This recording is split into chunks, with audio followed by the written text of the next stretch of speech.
Have you ever noticed how the harder you try to hold on to someone who keeps slipping away, the faster they seem to run? It's almost cruel, isn't it? That the very effort you pour into proving your love, your loyalty, your patience, is the very thing that seems to push them further from your arms. You give more, they give less. You chase, they retreat. You open your heart wider, and suddenly theirs slams shut. And you sit there stunned, asking yourself, what am I doing wrong? This is the maddening paradox of being with an avoidant partner, because everything your soul has been trained to believe about love, nurture it, prove it, show up for it, backfires in this dynamic. What you thought would bridge the gap widens it. What you thought would build connection breaks it. And the worst part? Nobody ever told you that the rules are different here. Nobody prepared you for this invisible battlefield where silence feels like punishment and your natural instincts become your biggest liability.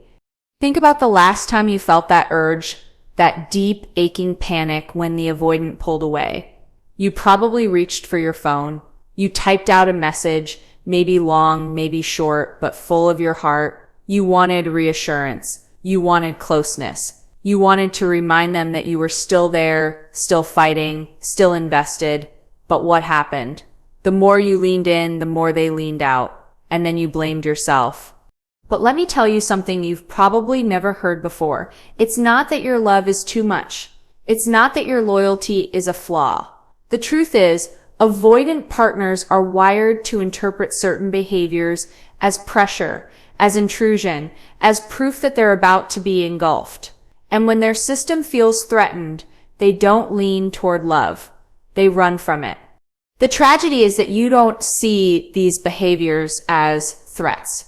You see them as devotion. You're not trying to trap them. You're trying to connect. You're not trying to suffocate. You're trying to love. But through the lens of an avoidant, what feels like care to you feels like danger to them. And until you learn how to stop repeating the patterns that trigger their withdrawal, you'll keep living this cycle of closeness and collapse, until you're worn down to nothing. So today, I want to walk you into the truth. The 5 behaviors that push the avoidant away, not so you can contort yourself into someone you're not, but so you can finally stop wasting your energy on strategies that backfire. One of the most common behaviors that pushes the avoidant away is over-pursuing when they retreat. It's almost instinctual, isn't it? They go quiet, and something inside you panics. You feel the ground slipping from under your feet. So you reach for them, thinking, if I can just reestablish contact, if I can just remind them of us, everything will settle. Maybe you send the text. Maybe you call, maybe you casually drop a message like, hey, just checking in. On the surface it looks harmless, but underneath it's driven by fear. The fear that if you don't act, you'll lose them completely. And here's the cruel irony. The more you pursue, the more they feel the walls closing in. To the avoidant, your pursuit doesn't read as love. It registers as pressure. What you see as a lifeline, they interpret as a trap. Their nervous system translates your care into a demand that they fear they'll never be able to meet. So instead of leaning closer, they pull away faster. They disconnect, not because you're unworthy, but because their system has been conditioned to equate closeness with danger. Imagine this. It's like trying to catch a bird with your bare hands. The more desperately you reach, the more violently it flaps, the further it flies. And here's the part nobody tells you: the avoidant is not testing how much you care. They already know you care. What they're actually watching is whether your care comes with pressure attached. Can you let them step back without collapsing into panic? Can you hold your center without rushing to close the gap? This is where your power lives. Because when you stop chasing, when you stop grasping for their attention every time they withdraw, you change the pattern completely. Instead of confirming their fear that closeness equals suffocation, you show them something different. You show them that you can love without clinging, that you can care without controlling. And paradoxically, this is what creates the only space where an avoidant can breathe enough to come back on their own. So if you've been the one sending message after message, if you've been the one trying to bridge the silence, take a breath right here. Recognize that the chase is not saving the relationship, it's sabotaging it. Every time you resist the urge to pursue, you're not losing them. You're reclaiming your own power. Another behavior that quietly pushes the avoidant away is emotional overdisclosure too soon or too often. Think about those moments when the silence between you feels unbearable and you pour out your entire heart, your fears, your hopes, your questions, hoping that if you just show them the depths of your vulnerability, they'll finally meet you there. It feels honest. It feels brave. It feels like the exact medicine the relationship needs. But for the avoidant, it lands like an avalanche. Avoidants are not wired to metabolize raw, unfiltered emotion in large doses. To you, opening up might feel like intimacy. To them, it feels like a tidal wave threatening to pull them under. Instead of saying, "Thank you for trusting me with your heart," their system starts screaming, "Too much, too fast, I can't breathe." And so they withdraw, not because your emotions are wrong or excessive, but because their nervous system can't handle the weight of what you've just placed in their hands. Picture this. You're handing someone a delicate glass of water, but instead of a glass, it's a bucket overflowing. They can't catch it without spilling, and so they'd rather step back than risk being drowned. That's what emotional over-disclosure feels like to an avoidant. It's not that they don't value your inner world, they do. It's that their conditioning has trained them to equate deep vulnerability with responsibility, and responsibility with suffocation. Here's the part that's hardest to swallow. Sometimes your deepest, most heartfelt confessions don't bring you closer. They actually activate the very fear that drives them to disconnect.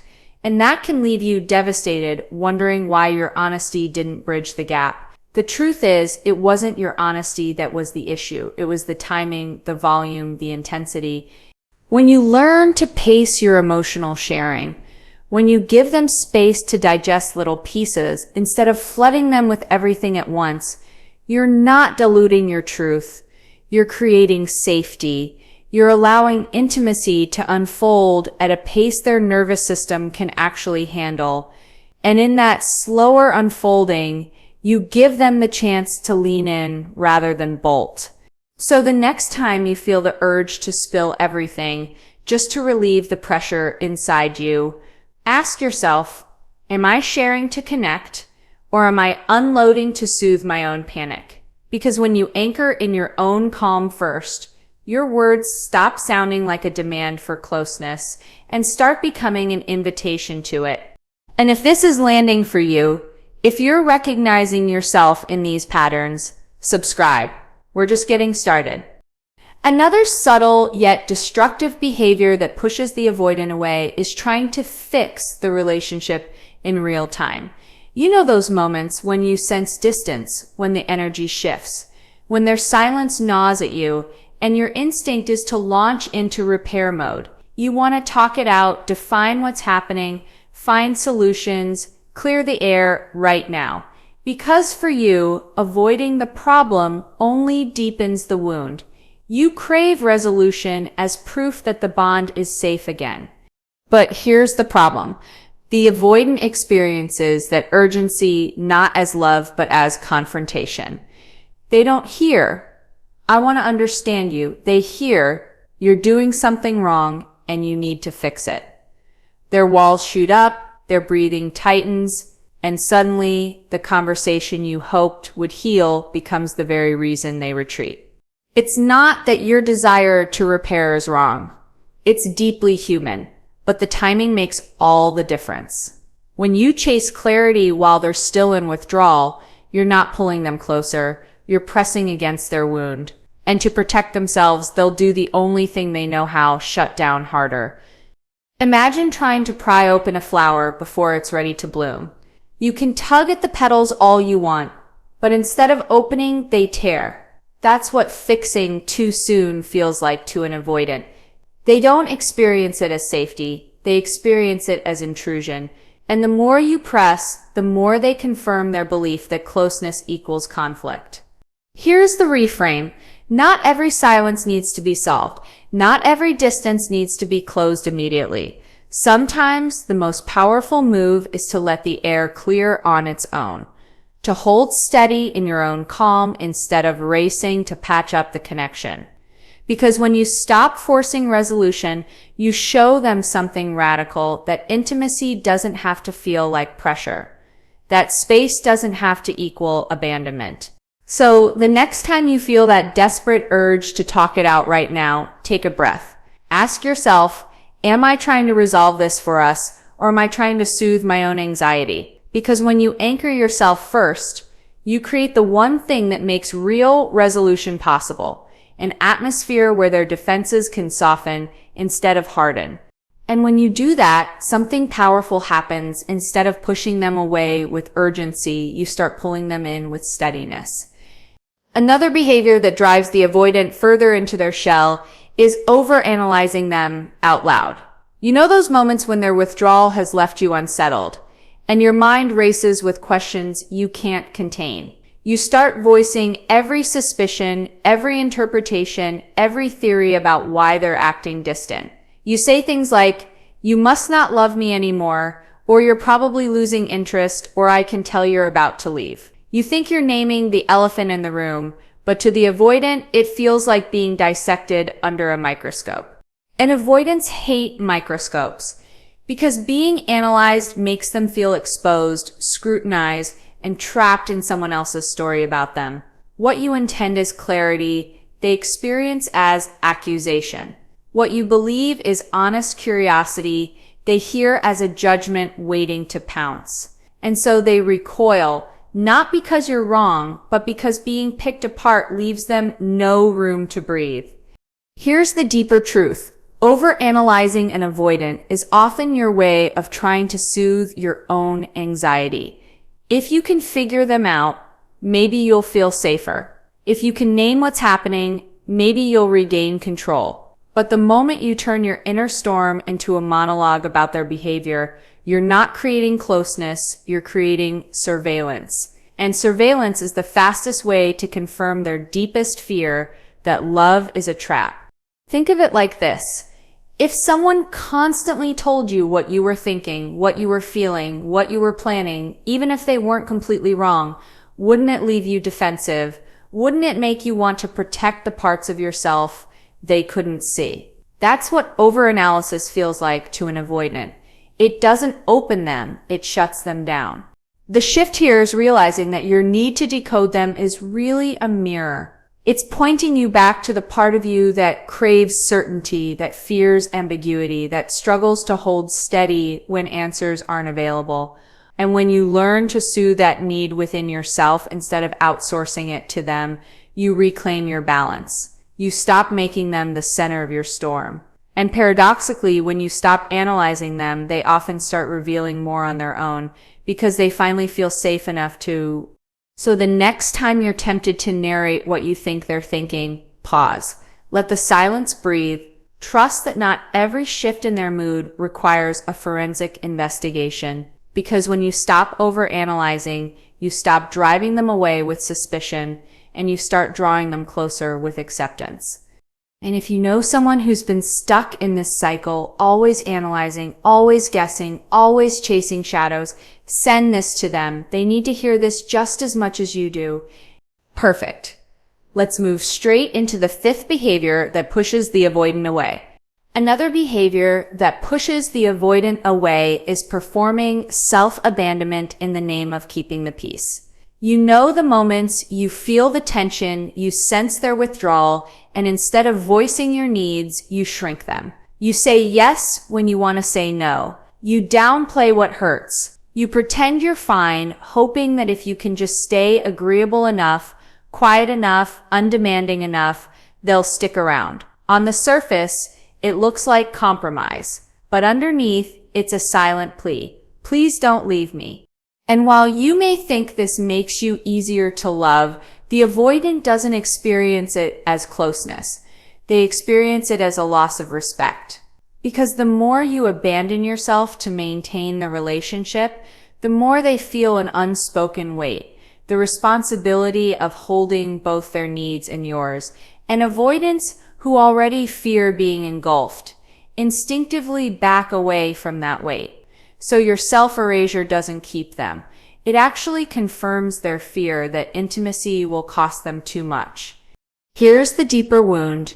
Every time you abandon yourself, you reinforce the belief that your true needs, your true feelings, your true voice are too much.